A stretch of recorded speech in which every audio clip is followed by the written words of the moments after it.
On the night of December 29th, 1610, a small army of armed men climbed the winding road to Chest Castle, high above the Hungarian countryside, carrying torches against the winter dark. They had been sent by the Palatine of Hungary himself, and they had come without warning, because the man leading them believed that if he gave the Countess inside even a single day's notice, whatever they found would already be gone. They forced the gates.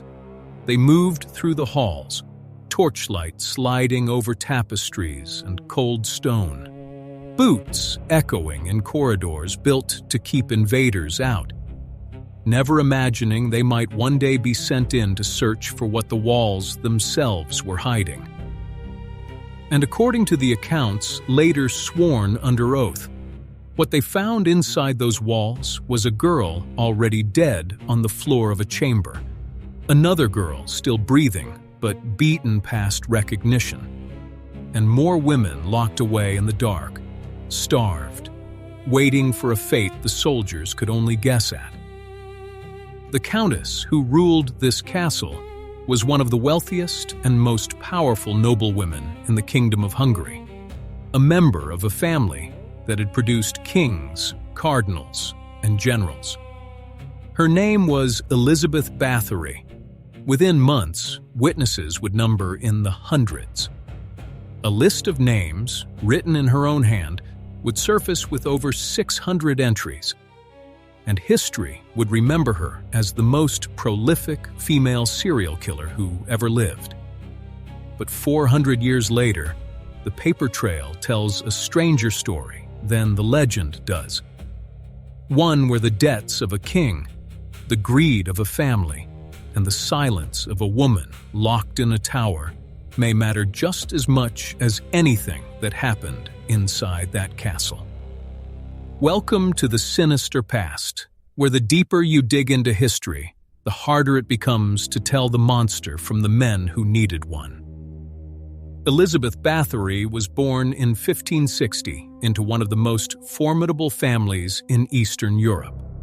Her cousin would become the King of Poland. Her uncle governed Transylvania. She was raised in a world of castles and alliances, educated far better than most noblewomen of her era, fluent in several languages at a time when many aristocratic men could not read at all. At around the age of 14 or 15, she was married into the Nadasdy family, one of the great military dynasties of Hungary, and she took up residence at Chest Castle, a fortress in the hills of what is now Slovakia, guarding the mountain passes against Ottoman invasion. Her husband, Ferenc Nadasdy, spent most of his life at war, earning a reputation so violent on the battlefield that Ottoman soldiers called him the Black Knight. While he fought, Elizabeth ran the estates. She managed thousands of acres, commanded servants, negotiated with tenants, and, by every surviving account, did it with a competence that few men of her rank could match. She wrote her own letters, kept her own ledgers, and signed her own name to legal documents at a time when most noblewomen relied entirely on scribes and husbands to conduct their affairs. The Bathory family crest carried 3 wolf's teeth and a motto that, translated from the Latin, warned enemies that blood answered blood. It was a name that opened every door in the kingdom and closed the mouths of anyone who might otherwise have spoken against it. When Ferenc died in 1604, Elizabeth became one of the richest widows in the kingdom, controlling a fortune and a network of properties that rivaled the crown itself. And it was in the years after his death, once the Black Knight was no longer alive to answer for what happened on his lands, that the rumors began. They started quietly, the way rumors about the powerful always do. Servant girls sent to Chest Castle to work, or to be educated in the customs of noble households, stopped coming home. Families in nearby villages whispered about daughters who went to serve the Countess and were never seen again. For years, these whispers went nowhere, because whispers about a Bathory carried real danger for whoever spoke them aloud. But whispers have a way of climbing, and eventually they reached the ears of a Lutheran minister who dared to write to the authorities. They reached the ears of King Matthias II himself. And they reached György Thurzo, the Palatine of Hungary, the second most powerful man in the kingdom, and, as it happened, Elizabeth's own cousin. In March of 1610, Thurzo ordered 2 notaries to begin collecting sworn statements from anyone who claimed to have knowledge of what happened inside Szeged Castle. By October, they had 52 statements. By the following year, that number had climbed past 300. Servants, castellans, priests, and villagers described girls brought to the castle who were never released. One official at a separate Bathory estate testified that he personally knew of at least 175 deaths there alone. Another claimed the true number at that same property was closer to 300. The testimony grew more specific and more disturbing with every passing month. A 35-year-old man named Tamas, questioned in a nearby town, described a girl he had personally seen being treated for injuries so severe that the flesh between her fingers had been torn away entirely, down to the tendon. This was not a single sensational claim. This was one thread in a testimony that, by the time Thurzo led his men up that winter road in December of 1610, had grown into a rope strong enough to hang a countess. Another castellan, a man named Balthazar, testified separately that he had lost count of the girls who came through Szeged and never left, though he placed the number at Sarvar somewhere between 200 and nearly 300, if not already mounting higher still. He was not accused of taking part. He was simply a man who managed a household, who kept the accounts, who watched carts arrive full and leave empty year after year, and said nothing until a notary finally came to his door and asked him, under oath, to speak. And yet Elizabeth Báthory was never actually put on trial. 2 proceedings followed the raid in January of 1611, but the Countess herself was never brought before the judges, never allowed to speak in her own defense, never formally sentenced by any court of law. At the first hearing, 13 witnesses testified, along with 4 of her own household servants, who described in graphic detail the methods used against the girls in their care. At the second hearing, held in secret at Thurzo's own insistence, a servant girl produced the list that would define Elizabeth Báthory for the next 4 centuries. 650 names, written, the girl swore, in the Countess's own hand. The 4 servants who testified against her were convicted within days. 3 were executed. Their deaths were public, brutal, and swift, a message to the region that justice, however delayed, had arrived. Elizabeth Báthory received no such trial and no such sentence. Instead, without ever facing a judge, she was returned to Szeged Castle, where masons walled up the windows and the door of her chamber, leaving only a small slit for food and air to pass through. She would live inside those sealed walls, cut off from sunlight and human contact, for nearly 4 years.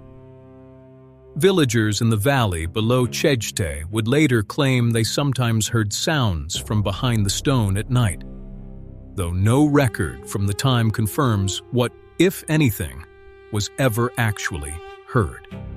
In August of 1614, a guard sent to deliver her meal found her lying dead on the floor. She was 54 years old. No autopsy was recorded. No further investigation followed. The church initially refused to bury her in consecrated ground, and her body was reportedly moved more than once before finding a final resting place that remains disputed to this day. The most powerful accused killer in the history of the kingdom was buried without ceremony, and the case, for all practical purposes, was closed forever. Here is what the surviving paperwork does not let anyone forget. King Matthias II owed a substantial debt to the Nadasti estate, a debt inherited by Elizabeth after her husband's death, and Matthias had shown little enthusiasm for repaying it. Under the laws of the kingdom, if Elizabeth Báthory had been formally tried and executed as a convicted murderer, her vast properties would have reverted directly to the crown, and with them, the king's debt would simply have disappeared. A public trial, a public execution, and Matthias's financial problem would have vanished along with the Countess. But that is not what happened. Instead, in the days after the raid, Thurzo negotiated privately with Elizabeth's son and sons-in-law, the men who stood to inherit her fortune. The terms of that private arrangement were simple, negotiated the way land disputes and marriage contracts were negotiated among the Hungarian nobility, quietly, on paper, far from any courtroom or public square. Elizabeth would not be tried. She would not be executed. She would disappear quietly into house arrest, permanently silenced but never publicly convicted. And in exchange, her family's claim to her lands and titles would remain untouched. And Matthias's debt, the debt he had been so reluctant to pay, was formally canceled as part of the same arrangement. A woman who could have been tried and whose guilt or innocence could have been tested and recorded for history was instead sealed inside a tower before anyone had to prove anything at all. Whatever happened at Chejte Castle, the machinery that decided her fate ran on money and land as much as it ran on justice. Modern historians examining the surviving trial records have found something else troubling. Of the nearly 290 witness statements collected, more than 250 offer nothing but hearsay, second-hand rumor passed from one frightened villager to another, never anything a witness claimed to have seen with their own eyes. And the detail most people know Elizabeth Báthory for today, the image burned into 4 centuries of legend, of a countess bathing in the blood of young virgins to preserve her youth, does not appear in a single trial document, a single sworn statement, a single contemporary source from 1610 or 1611. The first known mention of the bloodbaths appears in print nearly 100 years after Elizabeth Báthory was already dead, added to her story by writers who had never met a single witness and had no evidence beyond the legend that had already begun to grow around her name. None of this proves Elizabeth Báthory was innocent. The witness testimony was extensive, specific, and given under oath by people who risked their lives to speak against one of the most powerful families in Hungary. Something happened inside the walls of Chejte Castle, something serious enough to summon armed men in the middle of winter, serious enough that 4 of her own servants confessed and died for their part in it. But something else happened, too. A king who needed money.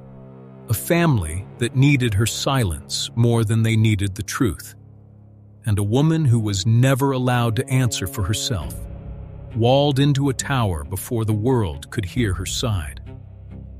Every version of this story that survives was written by someone who benefited from telling it a certain way. And the one voice that might have complicated all of it, the Countess herself, was sealed behind stone before she ever had the chance to speak. That silence is now 400 years old, and it has never once been broken. It leaves us still unable to say for certain where the monster ends and the men who needed one begin. Next time on The Sinister Past. In a city on the edge of the Holy Roman Empire, a single woman steps into the street and begins to dance. Within a week, dozens have joined her. Within a month, hundreds more. There is no music. No one asks them to stop. And by the time it ends, some of them will already be dead.